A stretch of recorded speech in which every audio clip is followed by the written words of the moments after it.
Bapak Jaksa Agung, Bapak Jampitsus, Bapak Erik, Menteri Menek BUMN. Klien saya Budi Said, Grace Riz Surabaya, pengusaha yang membeli emas dari PT Antam.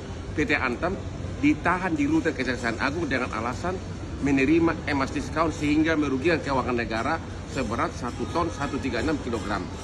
Fakta sebenarnya adalah klien saya telah membayar harga emas 7 ton 71 kg dengan harga diskon. PT Antam sekarang ini mengatakan baru menyerahkan 5 ton 935 kg. PT Antam menolak menyerahkan 1 ton 136 kg dengan alasan tidak ada diskon. Artinya emas diskon tersebut belum diserahkan, yaitu 1 ton 136. Berarti nggak ada kerugian negara karena emasnya masih dipegang oleh PT Antam. Kenapa klien saya ditahan? Padahal 1 sen pun belum ada kerugian negara. Putusan Mahkamah Konstitusi mengatakan tidak ada perkara korupsi kalau tidak ada kerugian nyata, bukan potensi kerugian. Mohon kepada Jaksa Agung dan Jampitsus untuk menangguhkan penahanan Budi Said karena benar-benar tidak ada kerugian negara. Hotman Paris, pengacara dari Budi Said. Melihat video yang tadi kita baru tayangkan tentang Hotman Paris, hati saya tergelitik untuk meluruskan kata-kata dari Hotman Paris, teman-teman ya. Jadi Hotman Paris ini memang lawyer yang sangat hebat, tetapi kehebatan dia kalau saya bilang kemungkinan hanya di bidang-bidang tertentu, teman-teman ya, seperti PKPU atau kepailitan. Dan ternyata terbukti dengan perkataan dia barusan di video tersebut, ya, menurut hemat saya beliau tidak mengerti hukum pidana, teman-teman. Nggak mengerti hukum pidana. Kenapa seperti itu? Mari kita camkan, teman-teman ya. Saya akan berikan pembuktian dan dasar hukumnya, teman-teman. Tadi Hotman Paris bilang bahwa dia punya klien yang adalah seorang Crazy Rich Surabaya, ya kan? Nah, Crazy Rich Surabaya ini katanya dituduhkan dan ditahan, dijadikan tersangka nih karena dianggap ya kan melakukan tindak pidana yang merugikan keuangan negara, teman-teman ya. Oleh kejaksaan sudah ditangkap, ditahan nih ya, berarti udah tersangka nih di sini ya. Nah, terus apa yang dilakukan oleh Hotman Paris dalam video tersebut?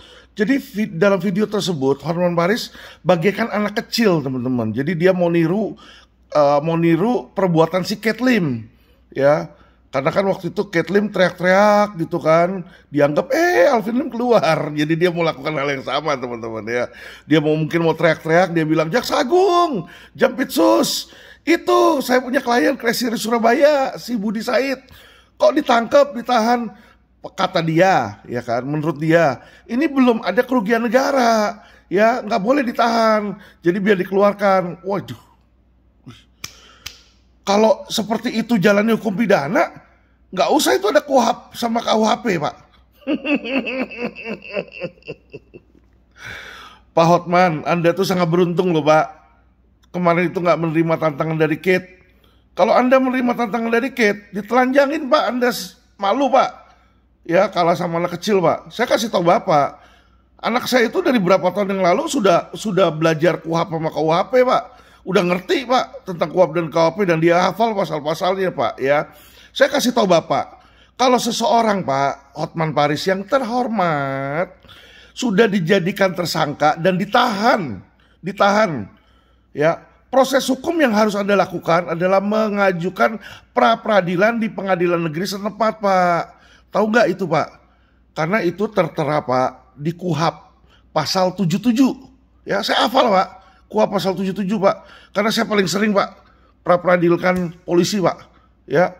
Jadi itu yang harusnya Anda lakukan, Pak. Bukan teriak ke Jaksa Agung, bukan teriak ke Erick Thohir, terus berharap klien Anda dilepaskan. Kalau kayak begitu mah nggak perlu undang-undang, Pak. Ya toh, ada apa ini ya? Ada gesek-gesek atau apa nih tiba-tiba kalau misalnya tiba-tiba Budi Said dilepaskan deh misalnya kan.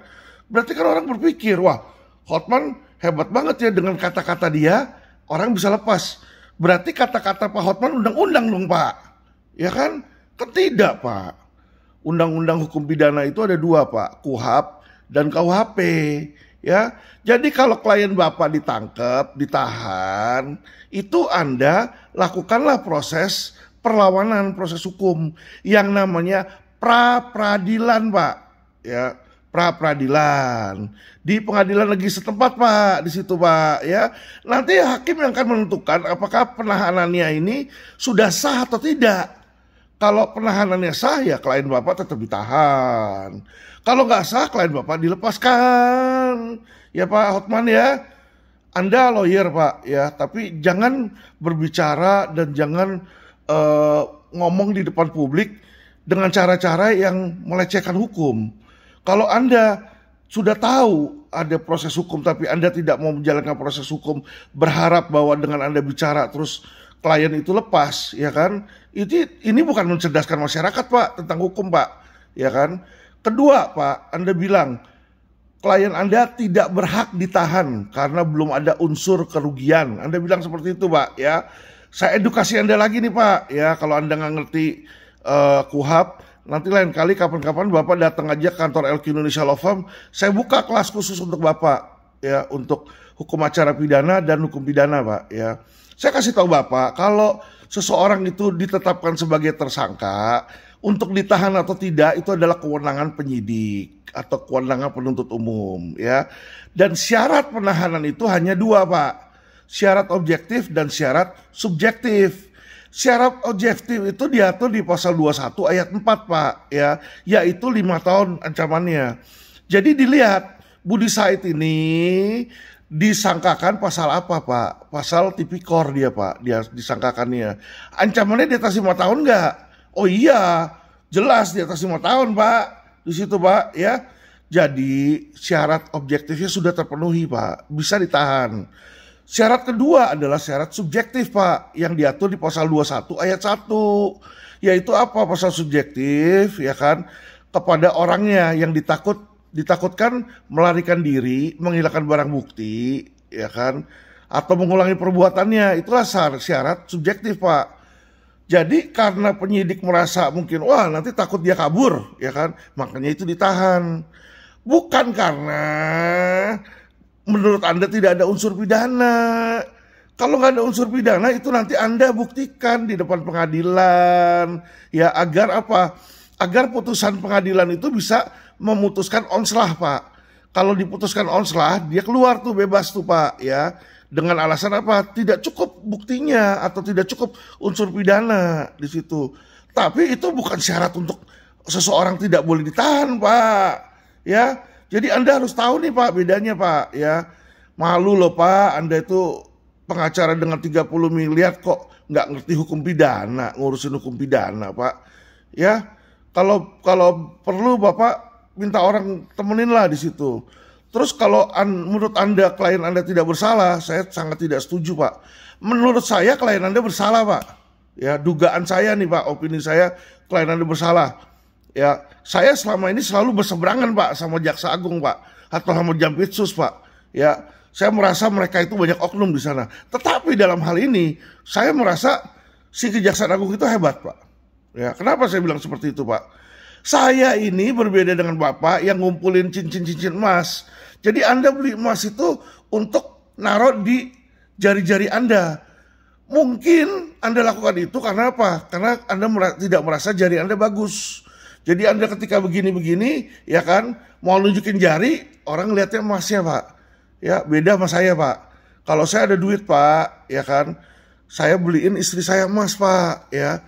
Tapi karena tangan istri saya udah bagus, saya nggak beliin dia emas cincin, Pak. Saya beliin dia emas batangan, Pak, kayak begini, Pak. Ini adalah emas antam, Pak. Kalau Bapak lihat nih logam mulia, ya, ini ada tulisan antamnya di depan, Pak, ya, fine gold, Pak, di sini antam tuh di bawah. Nih, saya beliin dia, Pak, tiap kali, Pak. Ntar, satu. Jadi, saya kasih dia bukan uang jajan, Pak. Saya kasih emas, Pak. Ya, dan antam ini pun juga ada variasi, Pak, untuk tahun ini, Pak. Nih, ada yang gambar naga nih, Pak. Nih, tuh naga tuh, Pak, ukiran naga. Ini 88 gram nih, Pak. Ya, bisa dilihat di sini, Pak. Ada tulisannya, Pak. Ya, Year of Gold, FG emas batangan 2024, Pak.